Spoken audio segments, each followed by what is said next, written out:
Hey, all right, so we have one more Reconstruction PowerPoint video type of thing, and I'm going to try and do my best to go through this as quickly as possible. You will not see my face in this one. All right, so politics of Reconstruction and the Gilded Age. Here we go. All right, so politics. Most of this is going to be political elections and the such. All right, and basically what they were doing in those presidencies. In 1868, we do have the former general of the North, U.S. Grant, running for president, and his vice presidential candidate is the Honorable Schuyler Colfax. Yes, folks, this is the Republican nominee for president in 1868. The Democratic nominee is none other than Horatio Seymour on the left, and his wonderful vice presidential candidate, Frank Blair, who was also an officer in the military during the Civil War. All right, there are the Republican and Democratic nominees.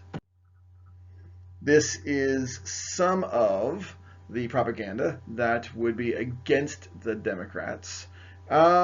Republicans were focusing the entire time on waving the bloody shirt, or so they say. That would mean that they are focusing on the wins of Grant during the Civil War and basically how wonderful he was as a military leader and genius. Democrats were focusing on something which is really kind of sad and horrible, but they said that only the whites should be allowed to rule, and that's what the Democrats were focusing on during this time. We do have anti-democratic propaganda. You have on the left-hand side, you have their feet on a black man. There's lots of destruction in the background. The guy on the left actually is supposed to be a picture of the Irish. That's a typical way that the Irish were depicted during that time. Not sure what to tell you there. And then we do have the one on the right. Yay! All right, so we do have the Confederate States of America on the left-hand side. It just says, "'Tis but a change of banners." And the left-hand side has looks like the Texas flag, possibly, or at least the Southern flag of some sort, maybe a combat flag, battle flag. But they just basically change it to Seymour and Blair. Yes, folks. Basically, it is a ploy to just say that Seymour and Blair are truly of the Confederates because they're Democrats, and the Democrats had the South. And notice that his hat is no longer saying CSA, but KKK. There's something positive about everything, isn't it? So what happens? 1868 Electoral College results. Woo, that's a lot of red. All right, and red is Republican. I try to find something that's a little bit more in tune with your world. And so the 1868 election, even the popular vote, 3 million to 2.7 million, Grant wins. All right, 214 to 80 is the typical, or is the Electoral College final results. And that notice Virginia and Mississippi are still not states. All right, in 1868, they are still not allowed to vote. Good fun stuff there. So, big problem. Man, I say so a lot.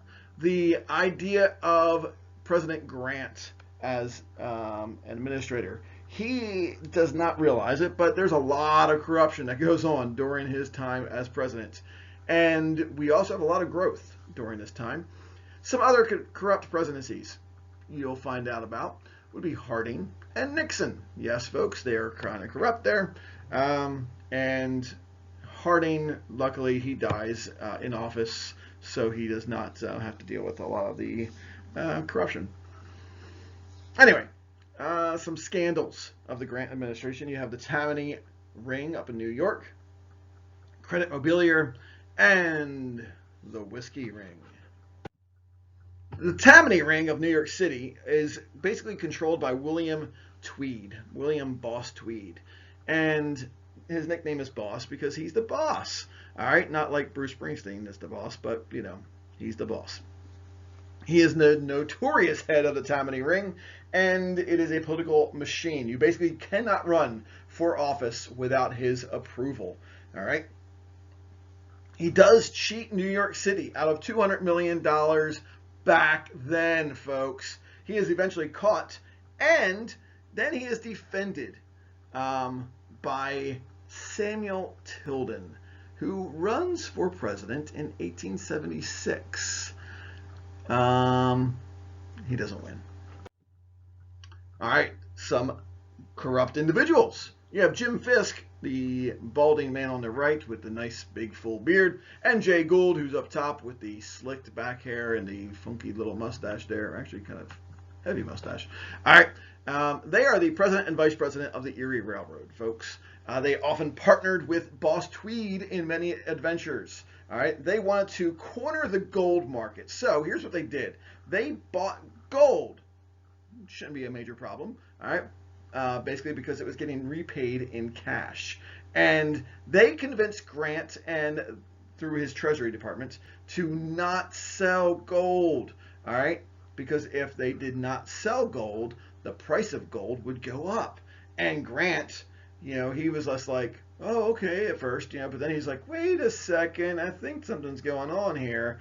All right, these guys walk away with over $12 million in this little scheme. All right, it's a lot more to it, but we don't have the time for it. They are never put in jail. So back then, you could literally steal $12 million from the government and get away with it. The credit mobilier scandal.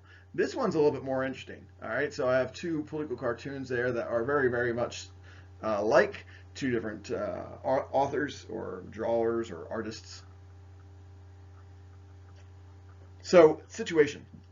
Union Pacific Railroad men were being paid by the government for every single mile of track that they were putting down. So let's say they were getting charged $100 or getting paid $100. All right. Then, if they had to borrow money, they got paid more. All right.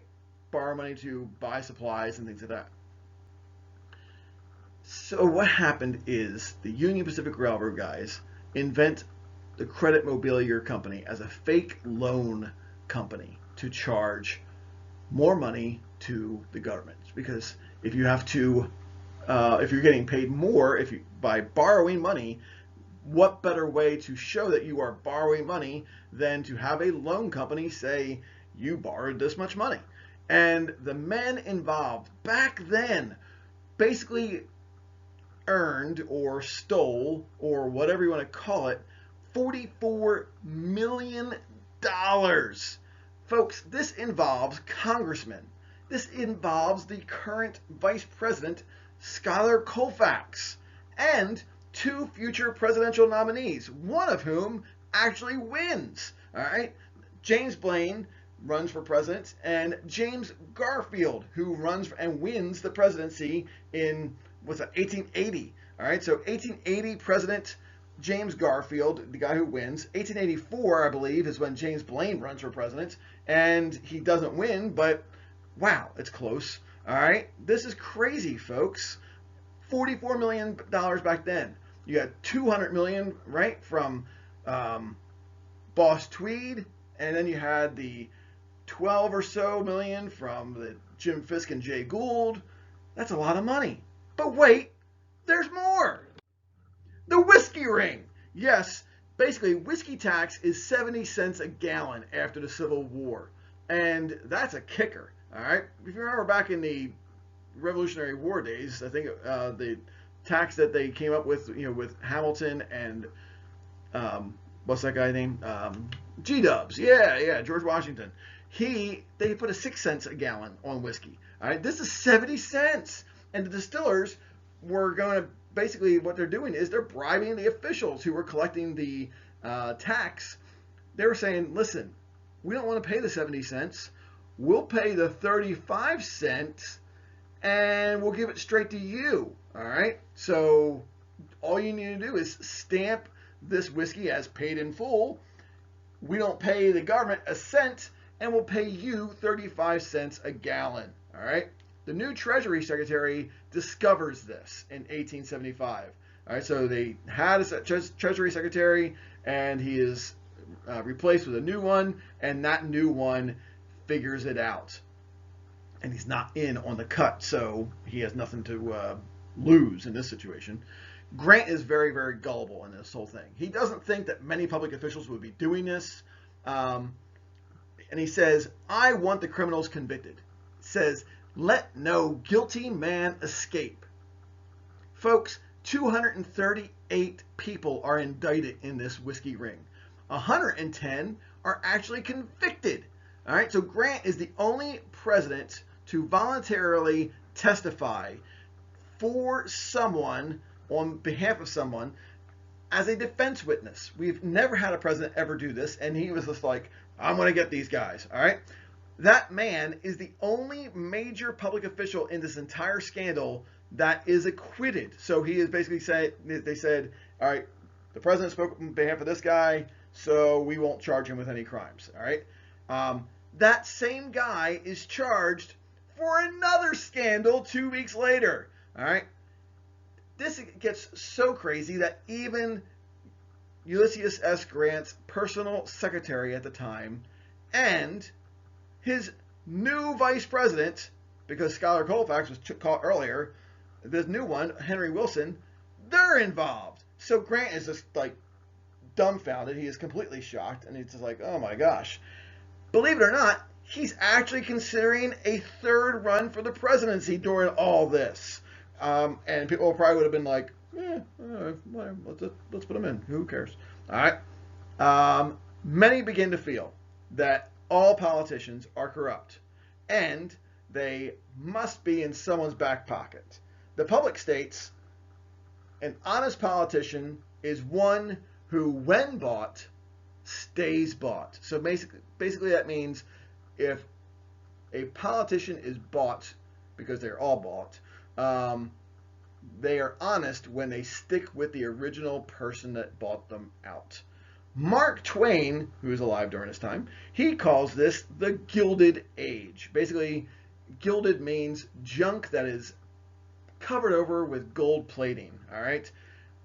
A lot of other people are starting to call it the era of good stealings. All right, so you have the era of good feelings. This is the era of good stealings. Basically, get what you can and run with it. This leads us to the 1872 election. Now, this is before the whiskey ring, all right? But the 1872 election, the current administration is corrupt. We know this, all right? The Republicans are split. In fact, they're split for a big chunk of the second half of the 1800s. The opposite party is also split, but they just need to stay organized, and they could easily win. Democrats decide to split anyway. All right, the new Democratic Party is called the Liberal Republicans, and they nominate the guy who usually attacks them in the newspaper as Horace Greeley, the guy up top. All right, the guy with the funky beard and little spectacles, and yeah. All right.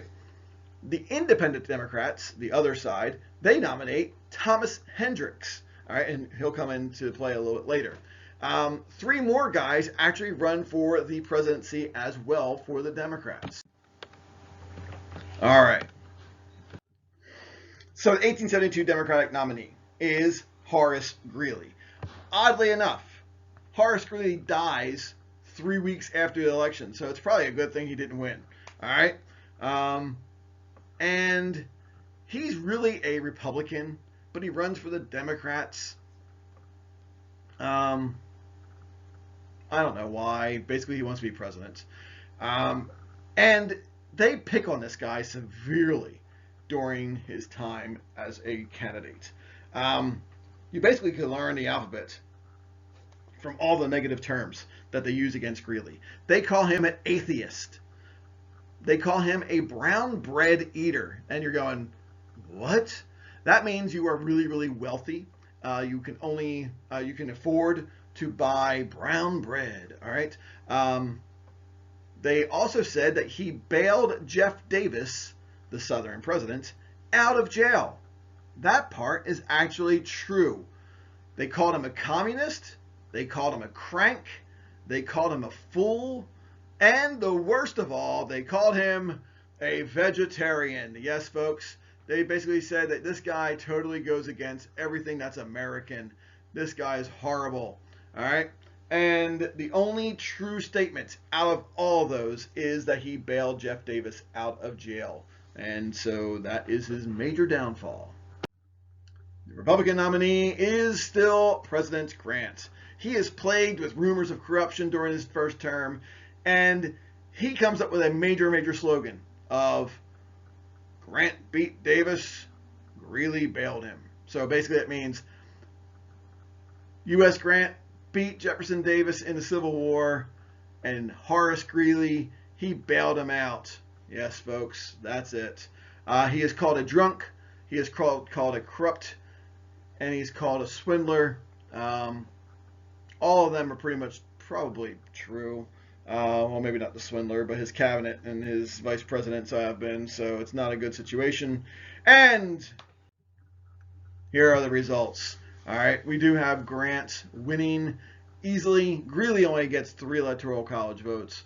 Thomas Hendricks, who I didn't even bother focusing on, he winds up with 42 electoral college votes.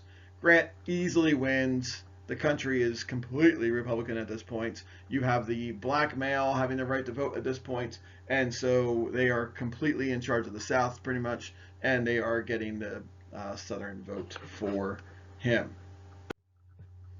Then an economic panic happens, folks. This is basically the first Great Depression. Later on, when the actual Great Depression shows up after 1929 and through the 1930s, they changed this from the Great Depression to the Long Depression. All right, it is the Panic of 1873. Banks raise millions of dollars to finance railroad construction and some other businesses in the newly settled areas of the West. Construction prices are increasing. No one, however, seems to be paying back any of the loans. So the banks completely collapse. This is very similar to what happened in 2008 when we had our recession. All right. Who do people blame during all of this? Yes, folks, none other than the newly implemented black congressmen. And from this point on, we do not have black congressmen involved in politics for quite some time. All right. So the Panic of 1873. There are some monetary issues. Basically, it all starts because of greenbacks and how do we pay them back? How do we pay loans back? And how do we establish these things? Should the government retire $432 million worth of greenbacks that were issued during the Civil War? And should they retire them by basically paying the bonds with gold, silver, or do we keep the idea of the greenbacks? All right, greenbacks would be basically what we have now, our dollar bills. And it really is the major question of what should we base our monetary system on, our economics? Should it be on greenbacks or should it be on specie, which is metal? So that would be gold, silver, and the such. Basically, we struggle for this for the next 30 years. What do we base our economy on? And debtors are seeking inflationary monetary policies by continuing the circulation of greenbacks. They are wanting to keep that going because they are in debt, and if that greenback goes, then they'll never be able to afford the gold or the silver. All right. In 1875, we do have the Specie Redemption Act, and in 1876, the Greenback Party comes around, and they're like, hey, you know what we should do? We should print more money. That's a bad idea, folks. All right, that causes inflation. And that is all part of their party platform in the 1876 election, which focuses on the crime of 73, or the economic panic of 1873. Slight pause here, folks. As Reconstruction was going on, there were some Supreme Court cases that were impacting these amendments. All right, the 14th and 15th Amendments are, again, African Americans are citizens and the black male has the right to vote. They are passed in the 1868 and 1870, respectively. In 1873, we have a Supreme Court case that defines the 14th Amendment. It's called the Slaughterhouse Cases. And basically, it gave the states primary authority over citizens' rights, not the federal government. And it really does weaken the civil rights of the black man.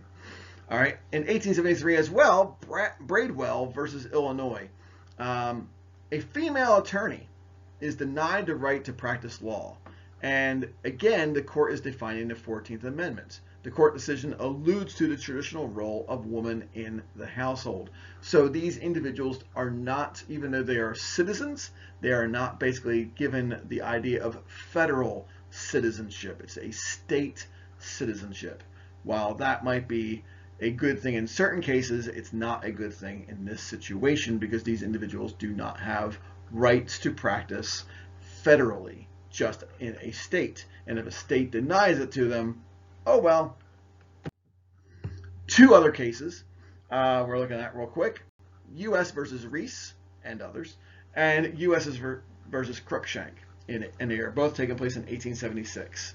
And the first one, Reese, the court claims only states could give individuals voting privileges, and that really hurts the black male. All right, they basically are at the whim of white man in the South, and it allows the disenfranchisement of blacks for non-racial reasons, such as, which we talked about before in another video, the lack of education, the lack of property ownership, if you do not pay a poll tax, things like that. Cruikshank is basically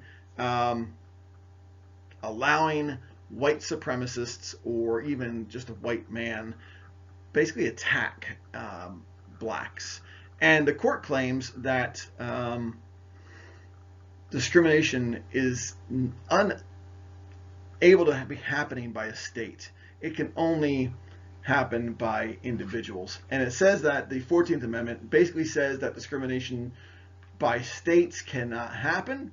And so they're like, well, this situation is by people, individuals. It's not by a state. So it's totally allowed. They probably should have amended the amendment by saying states and individuals, but you know, it's a loophole that they can get around. The politics of the 1870s and 1880s for the Republicans especially, and I'm going to direct you to this picture again. This is the 20th slide.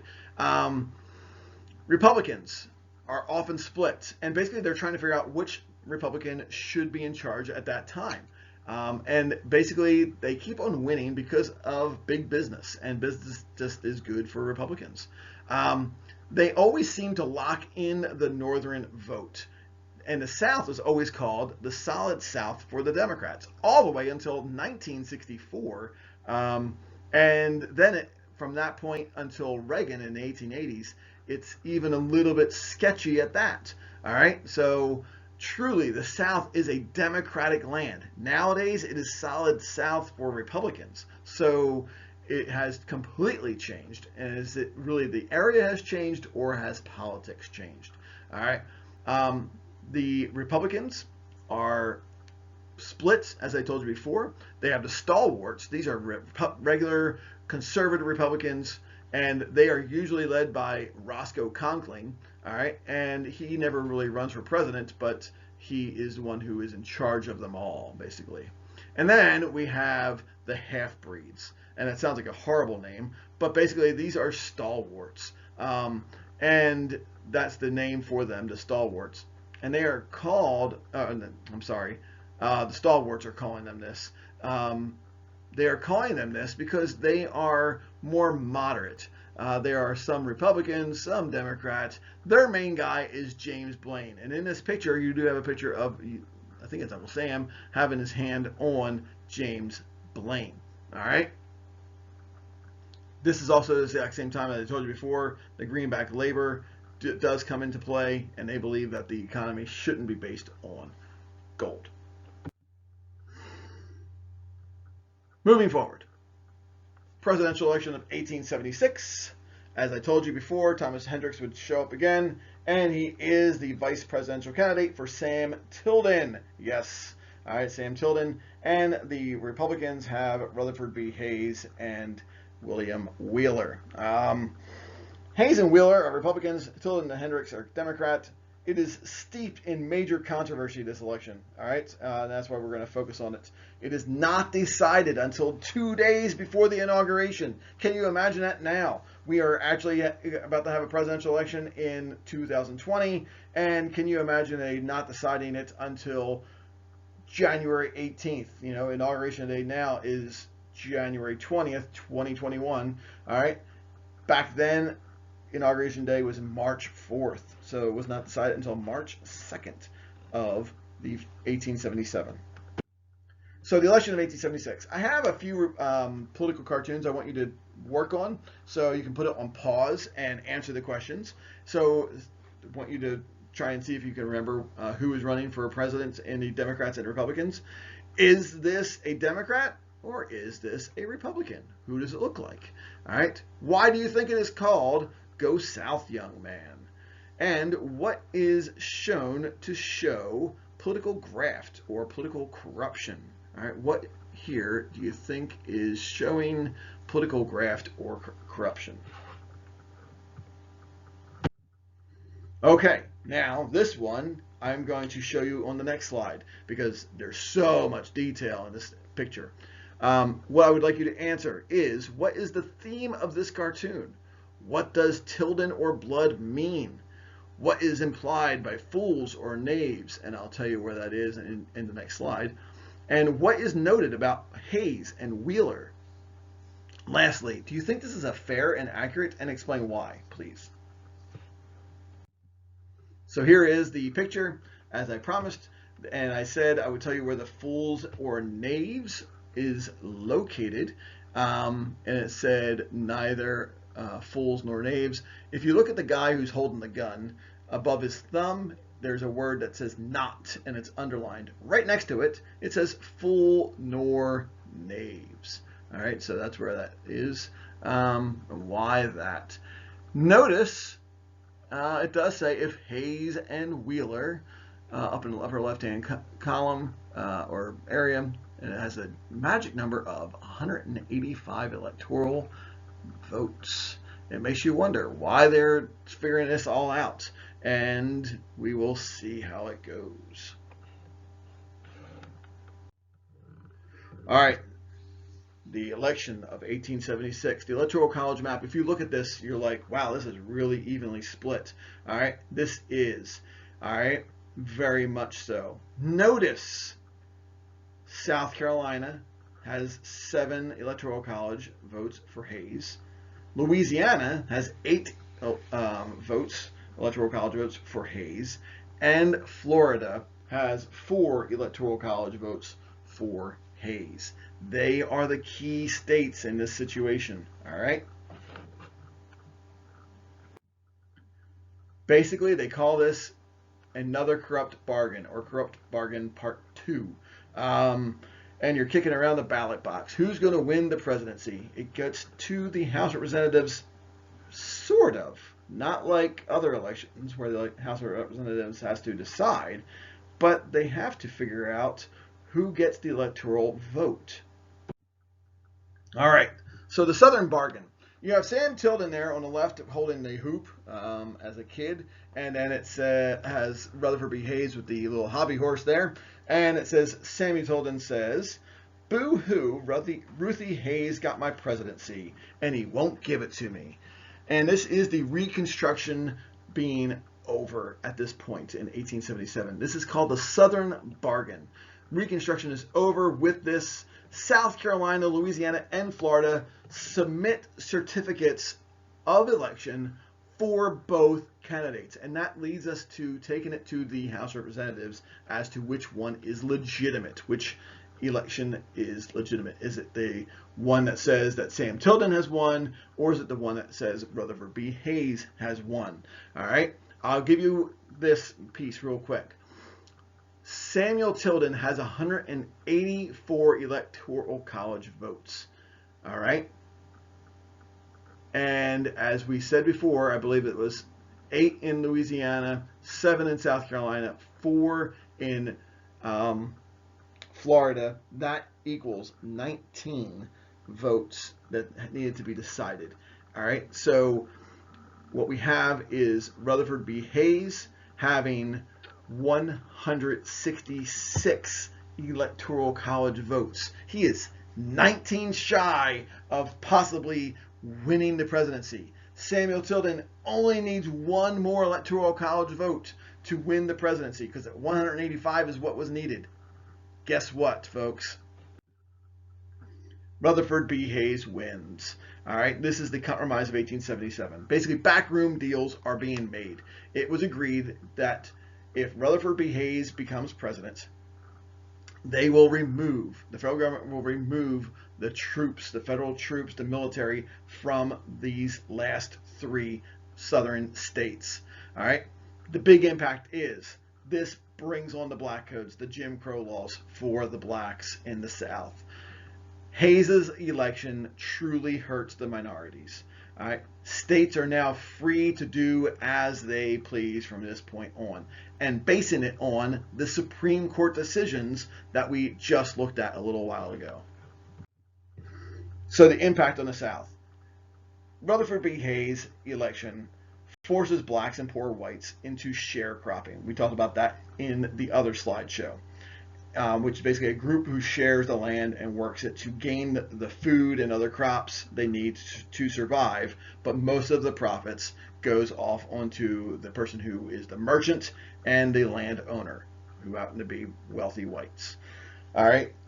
Now, the black codes go deeper and stronger until 1896 Supreme Court decision of Plessy versus Ferguson, and that makes segregation legal. It is now then commonplace and acceptable to be segregated. And it basically says so with that decision. African Americans joined the Union League during this time. And it's basically a group that is helping them register. It takes over the Freedmen's Bureau. And they basically convince them that how they should vote. And most of the time they tell them to vote for Republican beliefs, which is good for them because the Democrats had the solid South for Democrats, and that is what most whites were wanting in the South, is a Democratic Party. The Southern whites join the KKK at this point because basically they are able to enjoy the power, and they are still making sure that they are putting this pain on the former slaves. Hayes, while he is president, he has to send in troops to end a railroad union strike, and he's the first president ever to do this, which is huge because this is when unions are really starting to pick up some steam. And what happened is the 4 largest railroad companies at the time cut wages by 10%. The workers just said, you know what, we're in a union, let's strike. And there's a big fight. Death, violence, pain, suffering, that all happens. And oddly enough, we have to blame somebody. And we decide to blame the Chinese, who happen to be the main workers out west. They are not part of the union, all right? The Irish guys were the ones who were in the unions, and they are the ones who are not getting the blame. The Chinese guys were in the west. So Democrats were pushing for something called the Chinese Exclusion Act. And Hayes wouldn't pass it until, he said, because of specific trade agreements that were happening with China. And they want the Chinese Exclusion Act to happen. But they have to wait because Hayes is not going to do it. All right, so they have to wait for the next president, who happens to be some guy named James A. Garfield, who, if you remember, he made all of his money during the Credit Mobilier Railroad scandal under U.S. Grant. So now you're going to have a railroad man who is going to support that idea of the Chinese Exclusion Act because of the railroad union strike. So that's huge. All right, we're about to get there. Yeah. So then we have the election of 1880. All right. Now I already kind of let the cat out of the bag with Garfield winning, but it is a close election, even though electorally it doesn't look that close. You have 155 for Winfield Scott Hancock, who was one of the Civil War generals for the North, and he was one that Lincoln never really ever chose, which I always found kind of surprising because I think Hancock is a genius, or at least definitely worthy compared to some of the other guys. And then you had Garfield getting 214 electoral college votes. Definitely not as close as the election of 1876, but it's still close because only 9,000 votes in between them, folks. 9,000 votes. California is even split. That's crazy. So, we do have James A. Garfield, who is the main picture there on the bottom. While he is president, he's president for 6 months. All right. He had to basically deal with interviewing individuals who wanted a job in the government. And one of those guys was Charles Guiteau, the guy in the upper left hand with the kind of crazy guys. Anyway, he felt that he deserved a position. He said that he is one of the major reasons why Garfield won, blah, blah, blah. All right, whatever. Garfield actually interviews Guiteau not once, but twice for a position. Denies him both times, obviously. And so therefore he doesn't get it. Guiteau's a little bit upset. He assassinates Garfield at a train station, 2 shots. The guy suffers. He's got 2 bullets in his back. Oh my gosh, can you imagine? And nothing really positive comes out of this whole situation. Garfield is then dead in September of 1881, and we are replacing him with Chester A. Arthur, the guy in the upper right-hand corner with the incredible mutton chops. Kind of crazy. All right, so the new accidental president, Chester A. Arthur, he decides to set up something called the Civil Service Commission. We still have this, folks. It is through the Pendleton Act, and the president no longer has to interview people for federal government jobs. All right, basically you have to take a test. It's a civil service test if you want a job in the government. Oh, more civil rights cases. So Supreme Court case, civil rights cases with 1883. The Civil Rights Act is basically declared unconstitutional. Yes, folks. Believe it or not, in America, we say that certain people's civil rights are not worthy. And the court claims that the 14th Amendment protects civil rights discriminations by states, not by individuals. We talked about that before. And blacks are no longer going to be allowed to be playing the special favorite of the law. All right, so basically this is white man going, we're tired of the black man getting everything for the last 18 years. All right, and so therefore we're going to take it all back. And this ends the protection of African American rights all the way till the 1960s, folks. Yes, folks. That is truly how it happens. We have 18 years where African Americans are given some rights, and then it's taken all away by the Supreme Court. The election of 1884 occurs, and we do have Grover Cleveland, along with James A. Blaine. I told you about him earlier. We had that picture of him, the box of heads. All right. Grover Cleveland does win. Notice, he is a Democrat, and he is our first Democratic winner since 1856. We are talking, what's that, 28 years since the last presidential election developed a Democratic winner. All right, we have had a Democratic president since then with Andrew Johnson, but that was because of something called the assassination of Abraham Lincoln. All right, so as I told you before, we would come back to slide 20 if you remember the picture of the heads and Uncle Sam trying to figure out which Republican should be in charge. So Republicans are split, and they often are split during this time. In 1884, the half-breeds finally get their own nominee, all right, and that is James Blaine. James Blaine is one of the individuals who stole money with the whole credit mobilier scandal. The other Republicans are up in arms that that's who they choose. They're like, this is a scandal guy, and you're going to put him in charge? This is ridiculous. So they leave, all right? So the stalwarts leave, and the stalwarts basically become the mugwumps. Oh, yes, the mugwumps. All right, so it's kind of a Native American term for holier than thou, but it's also because of this, folks. People call these men mugwumps because their mug, their face, is on one side of the fence, and their wump, the thing that you smack, is on the other side of the fence. All right? Democrats, they nominate some guy named Grover Cleveland. He is from Buffalo. I think he was a hangman. The race is close. Until a Republican says that the Democratic Party is a party of rum, Romanism, and rebellion. What does that mean? Basically, folks, they're saying that the Democrats is a party of drunks,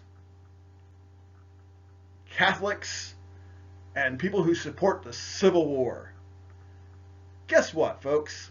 That really, really ticks off the Irish people. The Irish people are like, what?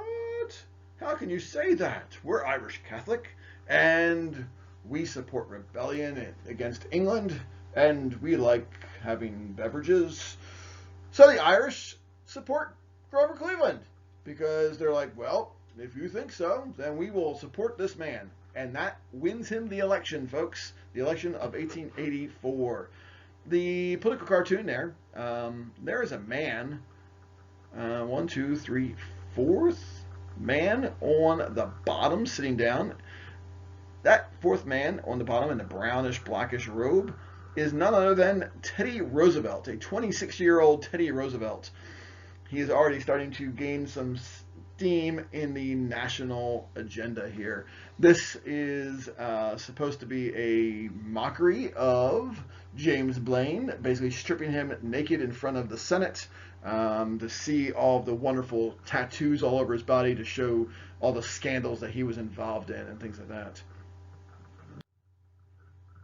So Grover Cleveland, he is president twice. He is our only president to have non-consecutive terms as president. And Cleveland supports something called laissez-faire, hands off of economics, hands off of business, non-interference. All right, he vetoes a bill that would give struggling Texas farmers seeds for crops. That's how much against. That's how much he is totally for laissez-faire, non-interference. I'm not going to get involved in that. That would help them out. All right, so Cleveland has a quote, and his quote is, "What's the use of being elected or reelected unless you stand for something?" All right. He vetoes a bill that will get passed by the next guy, and this bill would add people to the Civil War military pensions who did not even fight in the Civil War. Yes, folks, it would be individuals who married Civil War veterans much later. All right. We do have plenty of women who seek out these men and take their pensions all the way till they died. I think the last time that we actually paid a Civil War benefit was in the 1970s or 1960s. It was crazy. And Cleveland, he vetoes it because he's like, this is going to be corrupt. I can see this going on for years. And it does. Cleveland, he is a bachelor when he is elected president. Afterwards, it is found out that he had an illegitimate child with a woman in Buffalo who was probably about 20 or more years younger than he. And he is, I think, 44 at the first election or first presidency. So you can do some math there. Anyway, he's a bachelor. And then by the time he's inaugurated as president, he is married. He does the thing of marrying the individual who fathered his illegitimate child. And that's, a little side note of history. All right, so before Cleveland actually does become president, Congress passes something called the Pork Barrel Bills. Well, not really called the Pork Barrel Bills. It is a bill to develop pork in the budget of Congress so they can actually use it for other things, whatever they might need in their own home states. And they actually had a $145 million surplus. And this was completely disgusting. This is basically for them to use whatever they want, whenever they want, and it was being withheld from the public. And this is hurting the public. Cleveland says, you know what, I don't like that idea.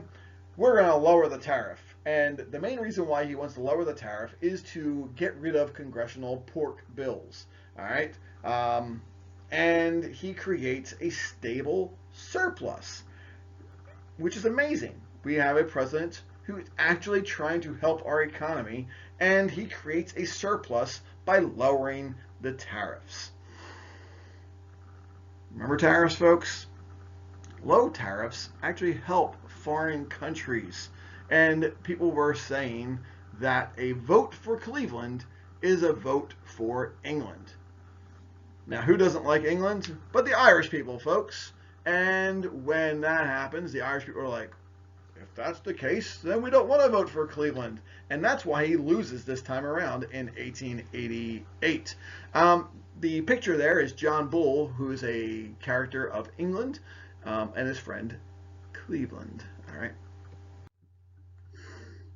While Cleveland is president, he does pass the Interstate Commerce Act, which supervises railroad activities and sets up the railroad rates for America at the time. I believe this is at the exact same time that we actually start coming up with the idea of time zones in the world because of railroad.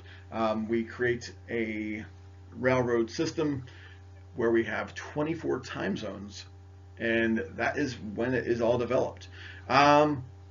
Cleveland is a good president overall in an era that had absolutely positively no good men. There was so much corruption, and Cleveland's really kind of like above it. The worst thing you can say is that he had an illegitimate child, and then he married that woman. So he does pass the Dawes Act, which is not the best thing. It's supposed to help Americanize Indians. His intentions were good. He wanted to help them become more Americanized. And he wants them to own land. So he broke up the reservation system. And he sets up this land to be purchased by Native Americans only. And if they don't want to buy it, then the extra land would be sold to the whites. But all that money would then go to the Native Americans. Yeah, that didn't happen either, because Benjamin Harrison eventually becomes president. So, I do want to explain one thing. And there I am saying so again. The West and the land, we use something called dry farming. And dry farming is depicted here in this diagram. It causes erosion. It's supposed to not, but it really causes there to be a lot of land that is just piling up on itself. The 1880s is actually a really good economic time after that 1873 panic. This is huge. The economic market changes and it increases, and it's good.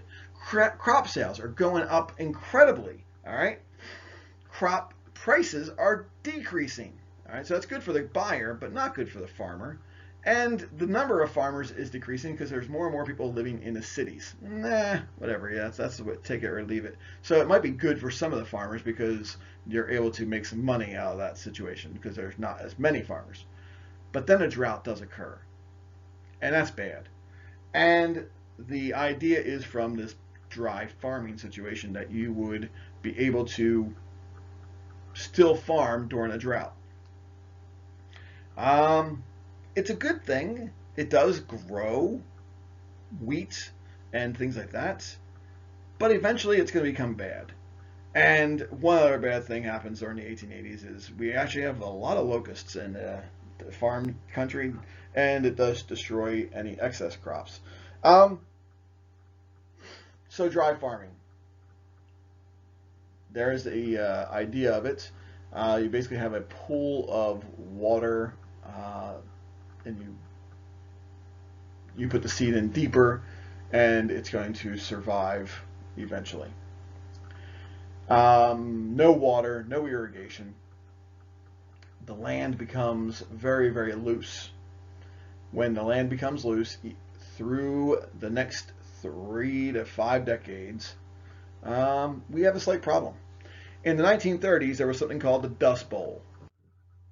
This is what happens with dry farming, folks. You have a Dust Bowl. It still exists. If you want to look up on YouTube, you can watch Dust Bowl attacking Phoenix. These things are huge, folks. They still happen out west. But back in the 1930s, the Dust Bowl went from west to east, and that was a first.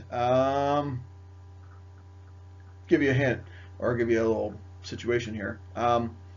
Ships in the Atlantic Ocean were covered with a 1/4 inch of dust because of the dust bowls of the Midwest in the 1930s. That's how big these things were, folks. All right, so tariffs. Tariffs. What do we know about tariffs? Are they good or are they bad? Do they make you happy or just make you mad? I'm talking about tariffs. Tariffs. Let's all learn about tariffs. Tariffs protect American companies, folks, and they are supposed to hurt exporters.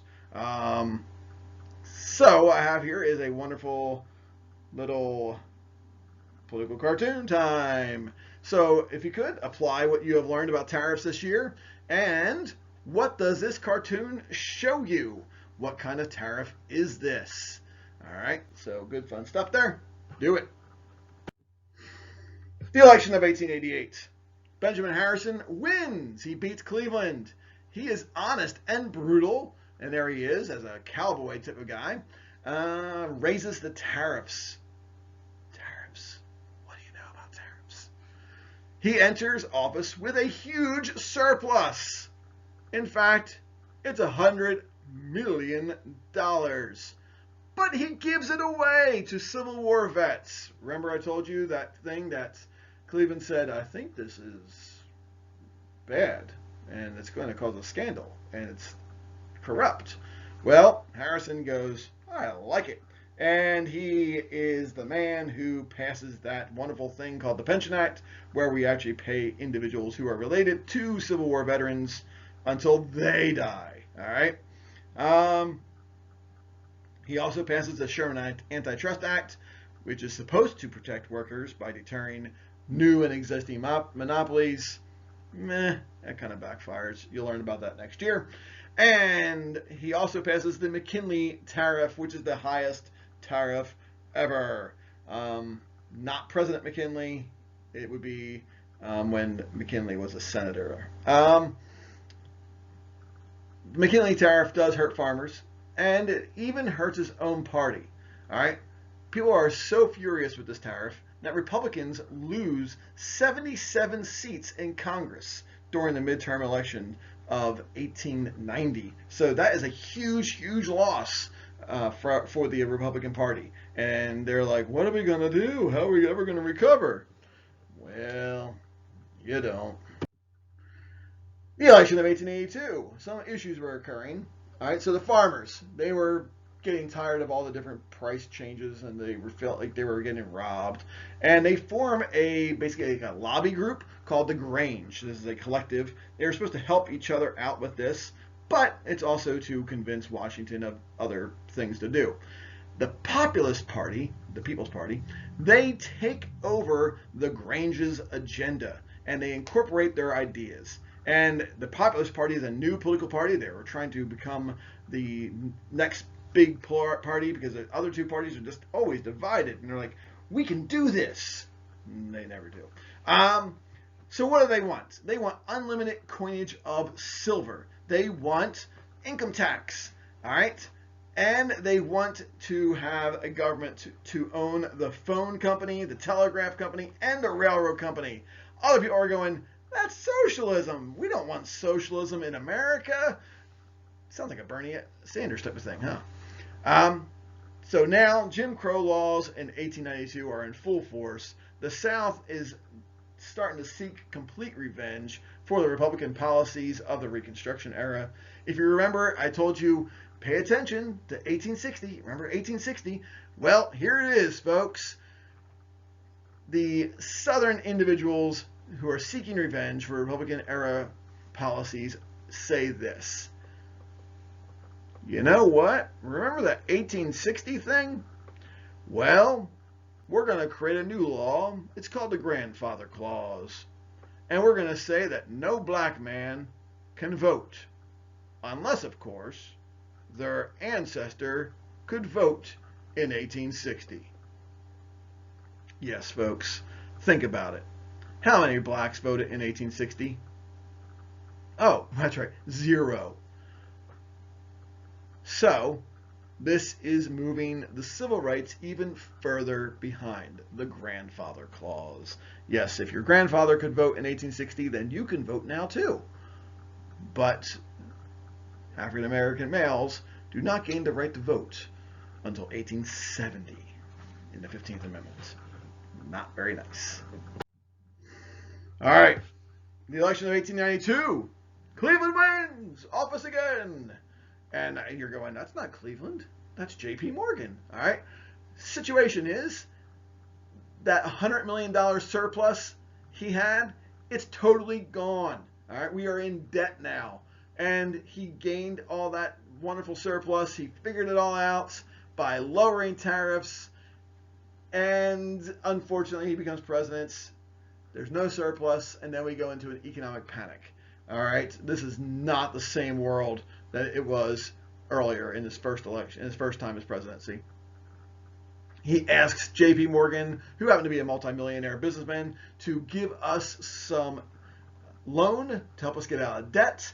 J.P. Morgan offers the country $65 million to help us get out of debt. And that's how we do it back then. All right. Wilson-Gorman Act is passed, which lowers the tariffs. Yes, folks, from 48%, which was the McKinley tariff, down to 41%. That's nice. And it does create a 2% income tax, our first income tax ever. All right.